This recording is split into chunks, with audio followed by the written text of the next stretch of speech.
미국을 알아가는 시간 아메리카노에 오신 여러분 환영합니다. 저는 아메리카노 진행과 뉴스 해설을 맡은 외신 큐레이션 매체 뉴스페퍼민트 편집장 송인근입니다. 오늘은 4월 중순 현재 미국에서 아마도 가장 많은 사람의 입에 오르내리는 특종 기사 한 편을 같이 읽어보려 합니다.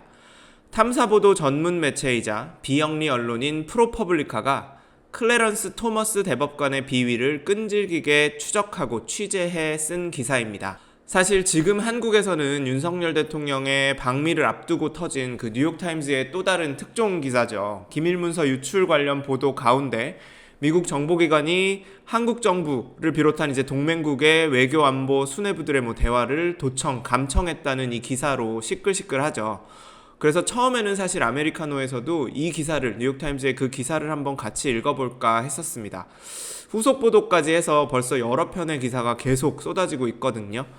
그런데 기사 중에 이제 한국을 포함한 동맹국 행정부 인사들의 대화를 엿들은 내용은 이미 국내 언론에서 아주 자세히 취재해서 소개를 했고요. 그 밖에 사실 미국 언론이 좀 더 관심을 갖고 더 많이 이제 품을 들여 살펴보는 부분은 우크라이나 전쟁 그 전황에 관한 내용, 그 군사 기밀이 이렇게 버젓이 유출됐다. 요 내용에 좀 더 집중을 하고 있는 모습인데 그 부분은 사실 또 한국에서는 별 관심이 없을 것 같다는 생각이 들었습니다.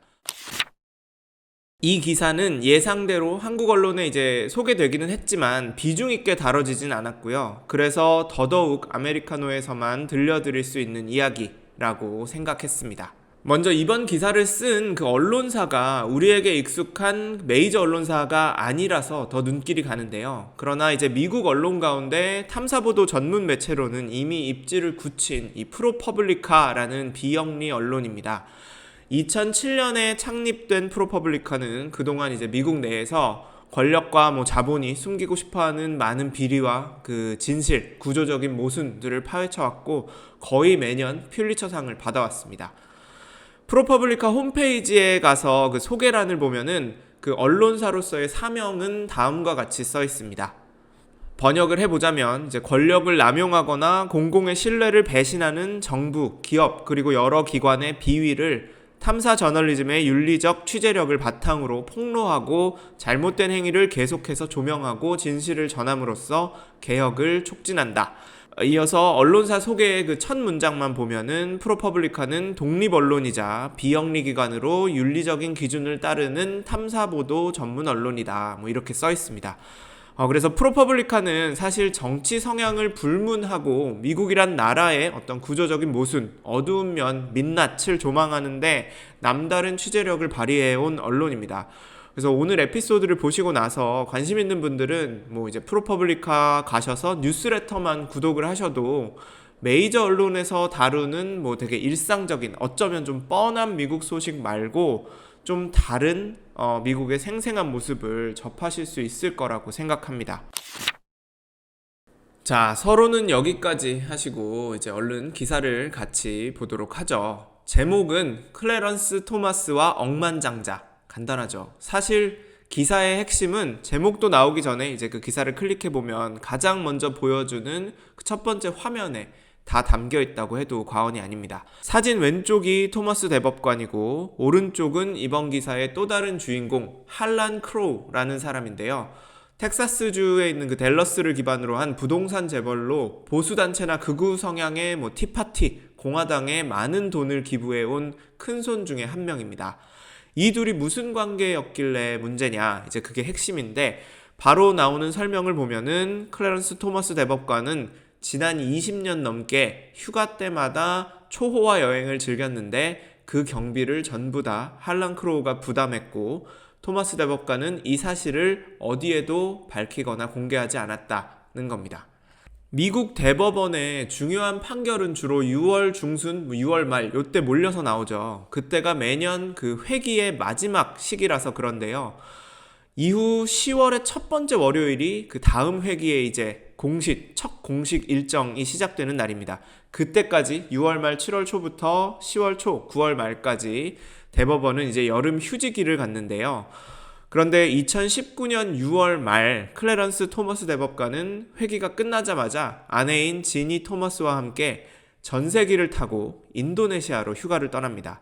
열흘 가까이 으리으리한 초호화 요트를 타고 인도네시아에 있는 여러 섬과 개인 호화 리조트를 유람하는 여행이었는데, 이 아흐레 열흘 동안 그 여행 경비가 1인당 50만 달러, 6억 5천만 원 정도 경비가 드는, 저로서는 이제 감도 잘 오지 않는 그런 초호화 여행이었다고 해요. 그런데 이제 대법관의 연봉이 1년에 28만 5천 달러거든요. 그러니까 대법관으로서는 감당하기 어려운 수준의 여행이었는데, 토머스 부부에겐 대수롭지 않은 여행처럼 보였습니다. 함께 여행을 간 부자 친구 할런 크로우가 모든 돈을 다 대줬기 때문입니다. 토머스 대법관은 20년 넘게 이런 식으로 크로우의 전세기 초호화 요트를 타고 함께 여행을 다녔으며, 보헤미안 그로브 같이 권력자나 부자들만 모인다는 상당히 폐쇄적인 개인 사교 모임에 드나들었습니다. 법관으로서는 받아서는 안 되는 향응을 거리낌 없이 받은 셈인데, 더 큰 문제는 이 사실을 재산 내역을 공개할 때 또 신고해야 할 때 전혀 언급조차 하지 않았다는 점입니다. 토머스 대법관은 1991년에 조지 부시 대통령이 지명해서 대법관이 됐는데요. 현재 대법관 9명 가운데 가장 오래 대법관을 지낸 최선임입니다. 토마스와 크로우가 친구가 된 건 토마스 대법관이 된 지 몇 년 지난 뒤였습니다. 대법원은 지금까지 할런 크로우 개인이나 크로우가 소유한 회사, 법인이 직접 연관된 사건을 맡은 적이 없습니다. 그리고 또 크로우도 해명해서 자신이 오랜 친구에게 호의로 여행 경비를 대줬을 뿐 토머스 대법관에게 어떤 청탁을 한 적도, 또 대법원 사건에 관해 이야기를 나눈 적도 전혀 없다고 해명했습니다. 자, 그럼 괜찮은 걸까요?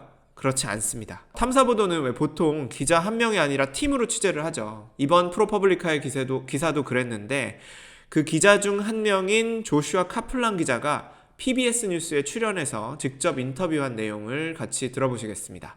These men have spent a lot of time together over the years, and what they've discussed and whether Crow has had any influence on Thomas, whether that's directly or indirectly, is still unknown. So Crow has never personally had a case before the Supreme Court, but he has vast financial and ideological interests.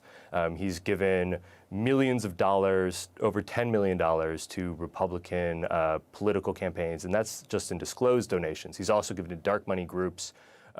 즉 크로우의 해명대로 직접 대법원의 사건을 논의하지 않았거나 어떤 청탁을 직접 하지 않았더라도 대법관 한 명과 이렇게 오랫동안 긴밀하게 시간을 보내면서 많은 이야기를 할 수 있는 것 자체가 대중으로서는 경계해야 할 만한 그런 영향력을 발휘한 셈이니까 이게 문제가 될 수 있다는 설명입니다.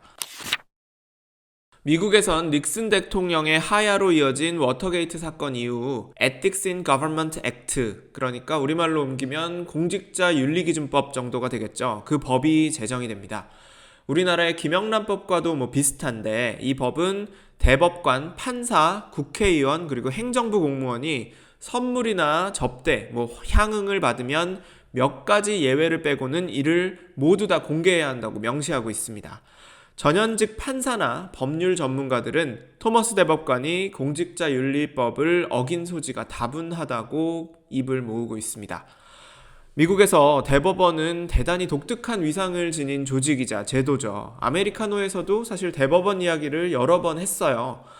처음 그 아메리카노 2020 시절 2020년 6월 26일에 올린 23화를 보면은 대법원의 구성, 판결 절차, 미국 사회에서 대법원의 위상 등에 대해서 저희가 자세히 설명을 드렸고요. 그 다음에 루스 베이더 긴즈버그, RBG, 긴즈버그 대법관이 사망했을 때 가을에 그 트럼프 대통령과 미치 맥코널 상원 공화당 원내대표가 잽싸게 긴즈버그의 후임 에이미 코니 베러 대법관을 임명했을 때도 대법관에 관해서 이야기를 했었고요. 그 다음에 멀리 갈 것 없이 지난 시즌 3에 미국에 관한 책을 읽었을 때 두 번째로 함께 읽은 책, 지구를 살린 위대한 판결이 바로 기후변화에 관한 대법원 소송에 관한 이야기이기도 했죠. 대법원 판결에 관한 이야기이기도 했죠. 사실 공직자윤리기준법 외에도 미국의 모든 연방 판사들은 Code of Conduct for Federal Judges라고 해서 뭐 판사 윤리 강령이라고 할까요? 그런 그 윤리 강령을 따라야 합니다. 여기에도 판사는 선물이나 향응을 받아선 안 된다는 등의 어떤 이제 윤리 규정이 있는데, 재밌는 게 대법원은 이 연방 판사의 그 윤리 강령을 따르지 않아도 되는 그 예외에 포함이 됩니다. 다만 이제 존 로버츠 대법원장이 대법관들도 스스로 이 강령에 비추었을 때 뭐 부끄럽지 않게 어긋나지 않게 살아야 한다고 여러 번 강조를 하긴 했습니다. 그렇더라도 어떤 구속력이 없는, 그러니까 스스로 알아서 잘 지켜야 한다는 말에 불과해서 이제 문제가 되는 건데, 미국에서 사실 선출직이 아닌 자리 중에 이렇게 막강한 권력을 임기도 없이 한번 임명되면 평생 행사할 수 있는 자리는 대법관밖에 없다고 볼 수 있습니다. 사실 뭐 연방 판사들도 임기가 따로 없어요. 한번 임명되면은 종신 본인이 그만두거나 이제 사망할 때까지 계속 판사를 할 수 있는데, 대법관도 그렇죠. 이제 정치적인 권력에 뭐 구속되거나 종속되거나 영향을 받지 않도록 하기 위해서 그런다는 건데, 이런데도 이렇게 임기가 없이 한번 임명되면 쭉 일을 할 수 있는데도 대법원과 사법부가 공공의 신뢰를 받아올 수 있었던 건 당파적인 전략적인 판단보다 진짜 미국 사회가 끔찍히도 중요하게 여기는 그 헌법을 지키는 최후의 보루 역할을 잘 해왔기 때문입니다. 잘했다는 게 뭐 판결도 판결이지만 이런 윤리적인 문제를 일으키지 않고 잘 해왔기 때문이에요. 그런데 이번 기사로 드러난 토머스 대법관의 행실은, 그동안의 그 비위는 미국인의 대법원뿐 아니라 사법부 전반에 대한 신뢰를 그야말로 산산조각 낼 수도 있는 충격적인 사건입니다. 토머스 대법관은 기사를 내기 전에 프로퍼블리카가 취재차 연락을 했을 때는 아무런 답변도 하지 않다가 기사가 나간 뒤에 대법원 공보실을 통해 짧은 성명을 냈습니다. 한마디로 그 성명을 요약하면 크로우가 앞서 해명한 것과 뭐 결이 같은데요. 크로우와 자신은 부부끼리 서로 오랫동안 알고 지낸 절친으로, 크로우가 자신에게 베푼 호의는 personal hospitality, 그러니까 뭐 친구 사이의 개인적인 호의, 접대였기 때문에 이를 공개하거나 신고할 의무가 없다고 판단해서 그렇게 했다라는 겁니다. 그런데 이에 대해서 프로퍼블리카가 다시 내놓은 기사, 반박 기사를 보면은 전문가들은 토머스 대법관의 해명을 납득할 수 없는 궤변이라고 일축했는데요. 제가 앞서 인터뷰도 보여드린 카플란 기자가 진행한 웨비나에 들어가 봤습니다. 토머스 대법관의 성명을 카플란 기자도 거기서 이제 상세히 반박하고 있었는데요.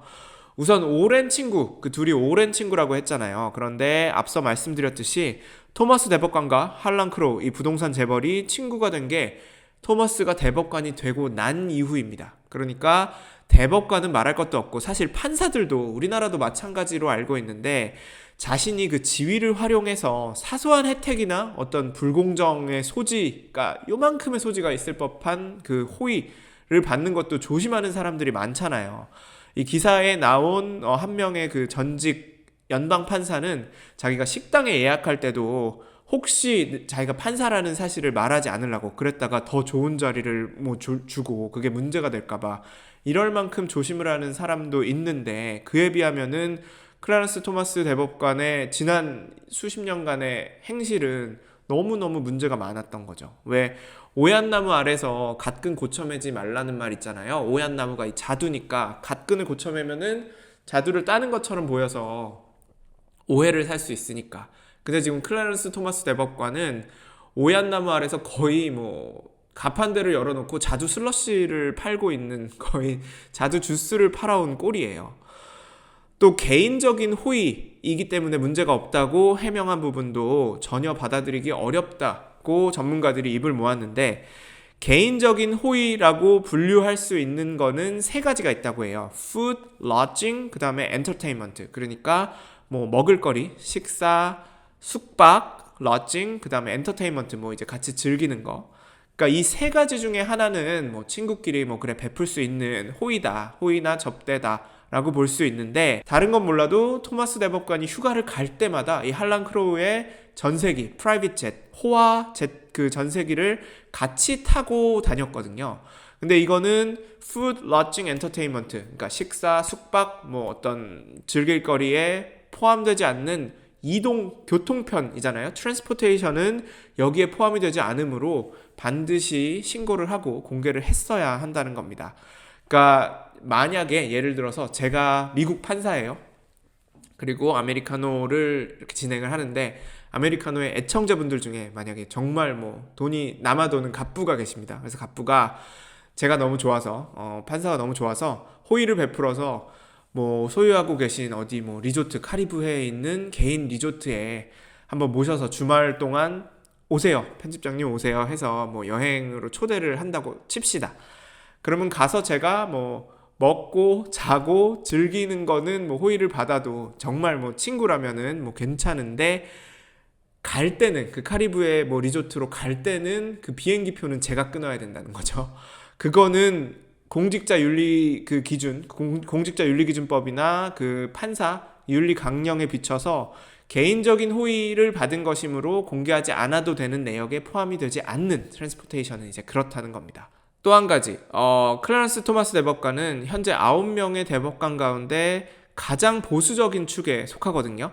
근데 그 토마스의 어떤 법리적인 해석이나 판결의 기준이 되는 그 사상 중에 원전주의라는 게 있습니다. 오리지널리즘이라고 하는데 이 원전주의를 엄격히 적용하는 거로도 유명해요. 예를 들어 지난 회기 때 대법원이 지난 회기 때 뉴욕주의 총기 규제 주에 이제 총기 규제 그 법이 있는데 그 법이 위헌이라고 판결을 하면서 이걸 뒤집어 버렸어요. 그래서 100년 넘게 유지된 그 총기 규제가 이제 그거를 이제 주의회에서 법을 다시 만들어야 되는 상황이 됐는데 그때도 그 토마스 대법관이 그 판결문을 쓰면서 이제 수정헌법 2조 그 총기를 뭐 소유할 권리가 있다는 그 수정헌법 2조를 언급하면서 수정헌법 2조가 제정될 때 총기 소유를 금지하던 맥락에 해당하지 않는다면 이를 현대적으로 함부로 해석을 해서 총기 규제를 확대하는 건 안 된다. 수정헌법 2조가 근데 1791년에 제정됐거든요. 그러니까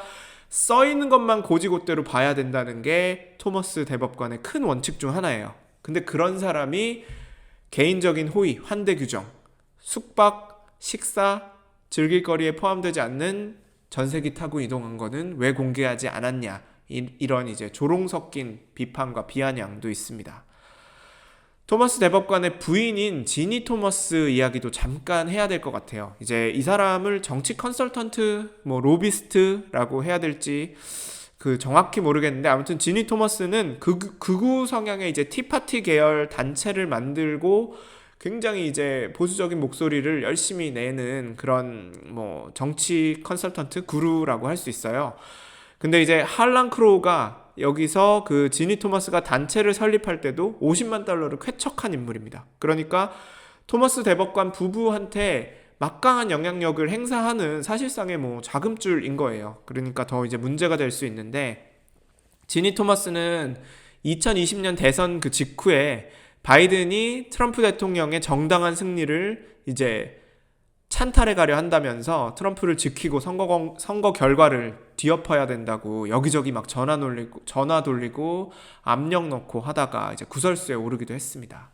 보수 언론에서도 사실 이번 기사에 대부분 침묵하고 있어요. 공화당 의원들도 그렇고. 그러면서 월스트리트저널 있잖아요. 월스트리트저널이 이제 경제 관련 기사들은 뭐 이제 훌륭한 기사도 많고 한데 그 특히 사설, 오피니언은 대단히 좀 보수적이고 한 편인데 이번 기사에 관해서도 아예 오피니언 그 사설에 월스트리트저널이 클래런스 토마스를 이제 좌파가 흠집내기 하려는 대표적인 시도에 불과하다. 정략적인 어떤 기사에 불과해서 이게 문제다. 좌파의 공세. 뭐 이런 식으로 프레이밍을 한 사설을 실었는데 이런 색깔론에 가까운 사설은 뭐 이번 기사를 이해하는데 전혀 도움도 되지 않고 아마도 진짜 기사를 정말 읽어보고 쓴 사설인가 이렇게 생각이 들 정도로 상당히 이제 실망스러운 사설이긴 했습니다.